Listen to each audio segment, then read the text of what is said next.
Hi guys, this is a lab review for Lab 5. Professor made a lab review, and this is just kind of a condensed version of that I'm making for myself. Again, teaching is a great way to learn, so... Alright, so starting with different types of white blood cells, I made a different video on this, but just very quickly to look at it again. Leukocytes is a general name for white blood cells. Then we have granulocytes, where we have basophils and mast cells, which do basically the same thing, which is promote inflammation. We have our eosinophils, which are anti-parasitic. We have our neutrophils, which are phagocytic and our first line of defense. Then we have our monocytes, which can differentiate to become macrophages, and there's many different types of those, and then our dendritic cells, but our monocytes are giving rise to our phagocytic cells, and so these are the cells that eat things. It's worth noting that neutrophils are also phagocytic, and technically these other guys can do phagocytic activity as well, but neutrophils, dendritic, macrophages, Langerhans, all of the macrophage derivatives, Langerhans are dendritic cell derivatives, these guys are, like, that is what they do. They're sort of their bigger role, whereas over here these guys release their granules. Alright, then we have our lymphocytes, which we have B cells, T cells, and our natural killer cells, and I think we have enough information to hit the ground running now, or just about, once we talk about differentiation. So basically, if we talk about, part of this lab is dealing with erythropoiesis and the different stages of forming red blood cells, and then we also have granulopoiesis, which is the different stages of going from basically myeloblast down to eosinophil, basophil, or neutrophil. And so, of course, we start off with a pluripotent stem cell, and that can give rise to one of two branches, the myeloid stem cell branch or the lymphoid stem cell branch. We are not as concerned with the lymphoid stem cell branch at this point. I imagine in the future we'll go over that in more detail. Instead, we're focused on erythropoiesis and granulopoiesis. And then technically, we also are going over thrombopoiesis, but it's such a small thing in the sense of megakaryoblast to karyocyte, and then karyocytes can break down and become platelets. But the steps there's not that many in comparison to these two. So anyways, we have different factors that we've learned about in lecture that regulate the differentiation of myeloid stem cells down to red blood cells, or our granulocytes, or even our monocytes here. For erythropoiesis, the formation of red blood cells, we have erythropoietin as a chemical that regulates that. For granulopoiesis, and this is also kind of a pharmacology discussion, because we have to know this for pharmacology, but for granulopoiesis, the formation of our neutrophils, basophils, or eosinophils, we have colony-stimulating factors, also called myeloid factors, and then also interleukin-3, which are going to regulate. And then of these colony-stimulating factors, we are specifically looking at the ones two. One is the granulocyte macrophage colony-stimulating factor, so GM-CSF, and then granulocyte CSF. All right, so there's two different ones, but you just kind of remember it based on, all right, what are these guys? This is granulopoiesis. Okay, so granulocyte colony-stimulating factor, and then the granulocyte macrophage colony-stimulating factor, GM-CSF, are going to regulate granulopoiesis, and then we also have interleukin-3, IL-3. All right, and then for monocytes, well, we have this granulocyte macrophage CSF, so that one's going to be here, and then we have a second colony-stimulating factor called macrophage CSF. All right, so you can go based off of the name, but just remember that there's two for each, one that's shared between these two, and then one specific to each of them. All right, and then for thrombopoiesis, we have thrombopoietin, and then we also have interleukin-6 and interleukin-11 that regulate that process. And then on the side of lymphopoiesis, going from lymphoid stem cell to B cell, T cell, or natural killer cell, it's like open season on interleukins IL-1, IL-2, IL-3, IL-4, IL-6. The idea is that IL-3 is involved with just about also all of our myeloblasts forming our granulocytes, and then lymphopoiesis over here. All right, so not too bad. We're going to start by looking at our granulocytes for this lab review. We have our neutrophils, eosinophils, and our basophils, and you can see that they're all lobated. And what we're going to notice is really, right, the difference in the cytoplasms between the three is how we can distinguish them overall. So our neutrophils, right, this is 60% of our white blood cells in the blood. We see that they do have, these dots of bigger granules, and then we have these very, very tiny ones that are a little bit harder to see. Those are our specific granules, but our big granules here are azerophils. And then, of course, we're focused on, we see that it's 3 to 5 lobes of the nucleus, and the cytoplasm is pretty hazy. So the hazy cytoplasm and the clear lobulated nucleus is the sign for neutrophil. All right, and then band neutrophil, something we'll go over to later as we go over granulopoiesis, but you can see that the nucleus isn't lobated, yeah, it doesn't have lobes, but it looks like a sausage. All right, so sausage, band neutrophil. All right, eosinophil, we know are anti-parasitic. They're also anti-inflammatory, and so this is really a great question, because I feel like on an exam, they're going to ask us, what are the, what's in the granules of eosinophil? And so we'd say, well, anti-inflammatory. Okay, so we know histamine is inflammatory, it promotes inflammation, so histamine ACE would break it down, and then aryl sulfatase, I guess you just have to memorize that one. And then we also have major basic protein as our anti-parasitic granule. All right, and then here we have 2 to 3 lobes. We look at the cytoplasm, and we're like, okay, it's got tons of granules. Is the color of this closer to this color, or is it closer to the color of the nucleus? Well, we can see the nucleus, right? We can roughly make out the outline, so it tells us it's closer to the color of the red blood cells. So that's going to allow us to distinguish eosinophils from our next one, which is basophils. And then one last thing to note, the large granules that we see are the specific granules here, all right? Whereas in the neutrophil, the small granules in the neutrophil are the specific granules. All right, so next we have our basophils. All right, so here you can see there's definitely granules like all over the place. We can't see the nucleus, but if you were to look at it with an electron microscope, you'd be able to. It is pro-inflammatory, similar to mast cells. Mast cells release tryptase, but basophils do not. And then the nucleus is obscure, whereas here we could still see the nucleus more or less. So we know that it's, in this case, the large granules are the same color as the nucleus, so we can't see the nucleus, right? But here, right, we're comparing, we're like, okay, look at granules, it's the same color as red blood cell. If it was, then we'd say eosinophil. If is the same color as nucleus, we say basophil. And then if it's like the nucleus is super clear and obvious, then and we're looking at these like 3 to 5 lobes, then we have a neutrophil. All right, so that was our granulocytes. Now we have our agranulocytes. We have our lymphocytes, which are our B cells and T cells and natural killer cells. And the good news is we don't have to distinguish those 3 from each other because it's with light microscopy. And I think electron microscopy, it's not possible. And then we have our monocytes, which we know give rise to our phagocytic cells, such as our macrophages and our dendrites. All right, then we have, so if we're just going to ID these, we're looking at the fact that the nucleus is roughly round and there's basically no cytoplasm. All right, so where is all the cytoplasm? Very little. This is mostly nucleus. Okay, and what's a good way to remember that? I'll have to come back to you there. All right, that was very helpful. All right, then we have our monocytes. Our monocytes are precursor phagocytic cells, as we said, our osteoclasts, Kupffer cells in the liver, microglia in the brain, histiocytes in the skin. We can see that the nucleus is very thick and indented, and we're going to compare that to our band neutrophil in just a minute, but very thick and indented. The chromatin looks foamy and lacy. There are little white specks, right? That's the foaminess. And then there are some small dots around the edge. Those are eosinophils, but it does not have specific granules. All right, so monocyte, I think thick indented nucleus and a little bit foamy. And then the eosinophils are tiny dots for specific. It does have some granules, even though it's not considered to be a granulocyte. Right? It doesn't have specific granules. There are some tiny granules. Okay, moving on, we have our monocytes versus our neutrophil. And, basically we have the thick nucleus. And then the point here was that, like, sometimes we said 3 to 5 lobes for a neutrophil, PMN. And, sometimes it's not very clear. Like this one right here, not super clear that it's 3 to 5 lobes. And, but we do notice that there's more cytoplasm in the neutrophil in comparison to the monocyte. And you can start to get a sense that there's something funky going on with the, like there's probably 2 lobes here, versus here it's very clear that it's indented and it doesn't have 2 lobes, right? All right, then our band neutrophil, we know, is one of the stages of granulopoiesis. It's immature and therefore an immature neutrophil. This particular one is in the blood, so it somehow got out of bone marrow before it's fully matured. But we can see that the cytoplasm is very light in color, and then the nucleus is very sort of thin and spread out, but much more cytoplasm than a monocyte. Okay, so back to differentiation, we're going to take a look at erythropoiesis, and we said that erythropoietin regulates that. All right, so we have this nice mnemonic for the different stages of erythropoiesis. We have profitable businesses pollute our rural environments. And so we're going from a pro-normoblast, profitable, basophilic normoblast businesses, polychromatic normoblast, pollute. Our is orthochromatophilic normoblast, and then rural is reticulocyte, and then erythrocyte is our fully mature red blood cell. All right, so let's just take a look at those. Our first part is the pro-normoblast, and we're going to see that the pro-normoblast for red blood cells looks very similar to the myeloblast for granulocyte, which is the granulocyte precursor. And the good news is on the exam we won't have to distinguish that, but what we're looking for the pro-normoblast is the very round nucleus and then a very thin cytoplasm. All right, but in this particular image that we got from lab, it's not very distinct, the cytoplasm versus the nucleus. There's not very much cytoplasm. All right, so round pro-normoblast. All right, we have our profitable businesses pollute our rural environment. All right, basophilic normoblast is stage 2. We can compare it to the pro-normoblast. Right, we are in a deeply basophilic. We have a deeply basophilic cytoplasm. Our nucleus is circular and oval. Right, if we're forming red blood cells, we're eventually going to want to shrink the nucleus and eject the nucleus to form the red blood cell, the final stage. All right, stage 3, our polychromatic normoblast. You can see that you have an even smaller nucleus, and the cytoplasm is starting to get thicker and less basophilic. Right, so compare it to how intensely basophilic dark the normoblast is, or the basophilic normoblast is, and then here the polychromatic normoblast, you have the intensely basophilic nucleus, and then the cytoplasm is less basophilic as you're having more hemoglobin being produced. But we also see that the nucleus is getting smaller. Remember that erythrocytes, red blood cells, aren't going to have a nucleus, so we're going to want to eject them. Which brings us to orthochromatophilic normoblast. That is an extremely condensed nucleus, which we can see here. It's got a lot more cytoplasm, which we can't see very well here, but you can see better in this picture. And you can imagine that the nucleus is going to be extruded, right? And so here we see that the nucleus is sort of towards the edge of the cell, as the next stage is going to be the formation of a reticulocyte as the nucleus has been ejected. All right, so reticulocyte, the good news here is that we won't have to identify them, but we can see that there's just tiny little specks left inside, and then erythrocyte is our fully mature red blood cell. All right, that brings us to granulopoiesis, which is the differentiation of our granulocytes. We said that we had interleukin 3, and then we had the granulocyte slash macrophage colony stimulating factor, and then the granulocyte colony stimulating factor are going to regulate this as the 3 chemicals that do the regulation. What we were advised in class was to sort of follow the steps of what would you have to do to form a mature granulocyte. You're going to have to make big granules, then you're going to have to make specific granules, and then you're going to change the nucleus so that it ends up being lobated. And we base the name based on the stage the nucleus is in. Okay, so myeloblast, pro-myelocyte, neutrophilic myelocyte, or excuse me, myeloblast, pro-myelocyte, myelocyte, metamyelocyte, band cell, and then mature granulocyte. All right, so a myeloblast has this enormous big nucleus. The cytoplasm is very basophilic. Again, we won't have to distinguish this from our phase 1 of erythropoiesis. Right, so a pro-normoblast for erythropoiesis, profitable businesses pollute our rural environment, is going to look very, very similar to our myeloblast, which we can see here. Right, so in both of those, the cytoplasm is not very distinguishable, and because it has very little cytoplasm. right?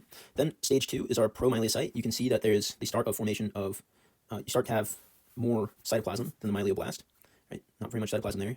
Very clearly, there's cytoplasm here. We do start to see little blue dots, which are granules. They're not specific granules, which are our xerophils.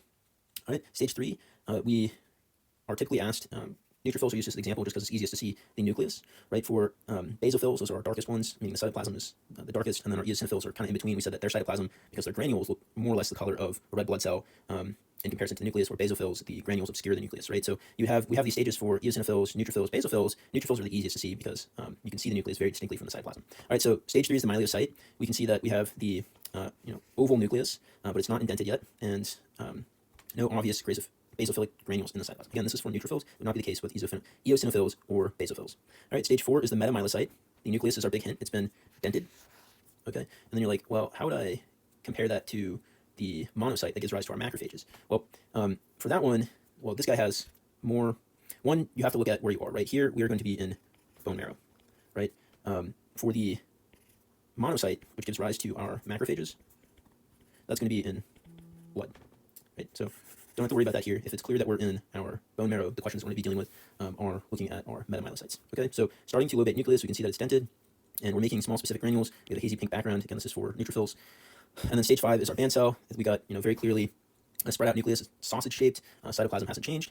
And then we have our mature granulocytes, which are our final stage. And again, just like we talked about previously, how do we distinguish these? We're looking at the granules in the cytoplasm for how we distinguish them, right? This one you can see, right? We don't see any lobes here, so that tells us that we're probably in myelocyte or before stage. And the cytoplasm looks kind of like the color of a red blood cell, so that tells us eosinophil. So this is an eosinophilic myelocyte. All right, megakaryocyte. These ones are the nice and easiest one. Why? Because they're absolutely enormous. And then if you look at the nucleus, they're multi-lobated. All right, so that's the end of the lab review.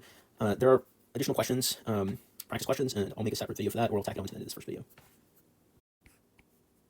All right, these are the supplemental questions at the end of Lab 5, so we're just going to go through them real quickly. What are A and B? These are neutrophils. And how do we know? We have the 3 to 5 lobes, and then we have fairly light cytoplasm. All right, and then C is a little bit harder to tell. C looks like a band neutrophil to me. Not very clear how many lobes there are, but it does appear to be sort of roughly sausage-shaped and spread out. And we can see the cytoplasm, so it tells us that it's not, or the cytoplasm is still pretty eosinophilic, so pretty pinkish still. So that is not eosinophil or a basophil. All right. So here we have a delightful picture, and I think this is probably one of these electron microscopy pictures is going to be on an exam, I'm certain. But this is also a neutrophil. And how can we tell? Well, we have these nice lobes, and maybe here's a third one. So 3 to 5 lobes. Our xerophils are, these are the specific, non-specific granules. And they typically contain lysosomal enzymes, such as elastase. And they can release hydrolase and peroxidase. All right, and then our small granules are our specific granules, and these have our proteolytic enzymes, lysozyme, and lactoferrin. Okay, moving on. Here we have what is A. Well, if we take a look, it looks like we have 2 lobes, and we look at the cytoplasm that appears to be the same color roughly as the red blood cells, so this is an eosinophil. Might be spelling these things wrong. And then the big granules here are let's see, football-shaped specific granules, and those are going to have our anti-parasitic chemicals such as neurotoxins and peroxidase. And then we also have histaminase, because we know eosinophils are anti-inflammatory, and aerosulfatase. All right, B and C are lobated clearly, and the cytoplasm is much lighter than A, so these are neutrophils. Okay, what is shown here? All right, our hint here is that we have something that we haven't discussed yet, really, but our giant granules are football-shaped, and this is an eosinophil. We also see that it has lobes, and eosinophils typically have 2 lobes. All right, what is shown here? Well, based on our trend, we've gone over eosinophils, neutrophils. This must be a basophil already, but why do we know it's basophil? Well, we can not see the cytoplasm very well, and that tells us that our granules are very basophilic, which is an indication of a basophil, and they are large basophilic granules. They are our specific granules, just like in the case of our eosinophils. And then we know that basophils are pro-inflammatory, and so that would be histamine, and heparin. Okay, moving on. What is shown here? This is our basophil. We see it is sort of weakly lobated, and we have large circular granules. All right, so that's a basophil. Okay, then what type of cell do we have at A?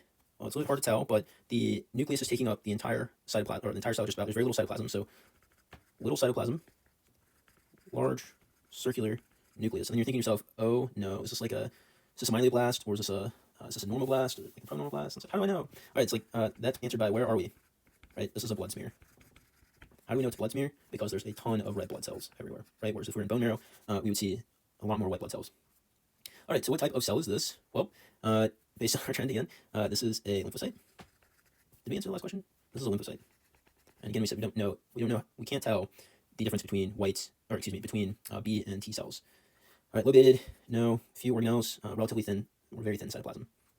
All right, what type of cell? Granules, size. This is our monocyte. How do we know that? Well, we look here, we can see that it does in fact have a cut in it, and we are, like, the nucleus is indented. We think, where are we? We're in a blood smear. So this is our monocyte.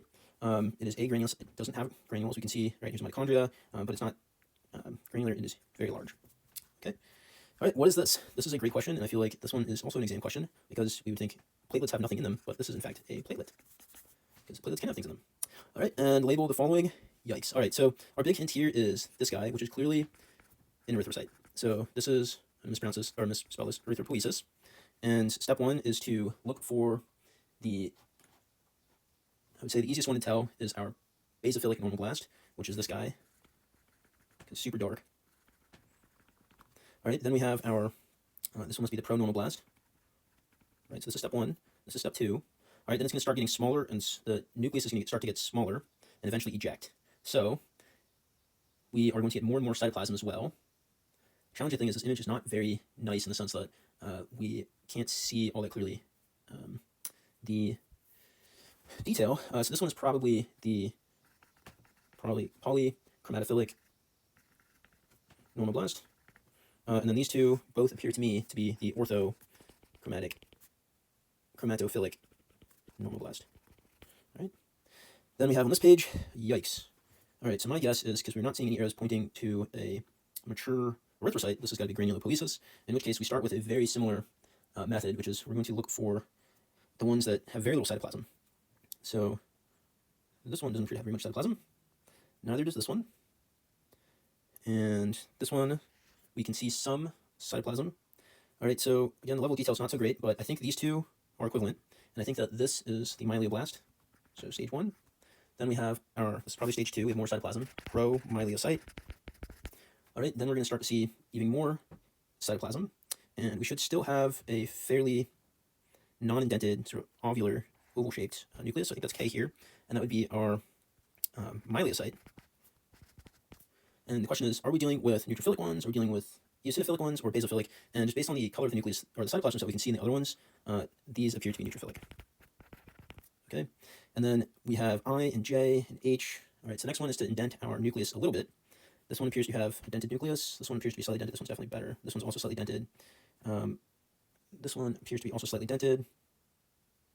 All right, so I think that these three guys are all our metamyelocyte, based on the fact that the nucleus is a little bit dented, but not clearly sort of flat and stretched out like a band cell would be. All right, maybe D as well. And then which ones have we done? We have J right here, weird looking one, and we have H, and all right, well, E appears to be the mature one. You can see lobes. J might be mature as well. So I'm guessing H is meant to be our band neutrophil, because it does kind of look like a band. B might be too. It's kind of in between. Okay, well, I think we more or less got it. Here it's just, the same thing. I think we're just running through. So we did neutrophilic, granulopoiesis. I think we're going to go to basically the same thing, but for different types, and to avoid wasting time. So, well, this one's pretty clear because that one's clearly an eosinophilic. This one also kind of looks like neutrophilic to me based on the coloring of these cytoplasms. This one very clearly eosinophilic. All right, then these guys also look fairly basophilic to me. But that could be, these could be, oh. All right, well, these are clearly the megakaryocytes. Okay, well, in this case, it'd be a good idea to check the key there. Professors provided us, and I think that really the question is this guy. My suspicion is this is the basophilic set they're trying to point out to us, but it's not very clear. So I think that one's worth going over, and then this one's good. This one, yeah, appears to be the same as this one. So, all right, well, good job, guys. We'll see you next time. Bye.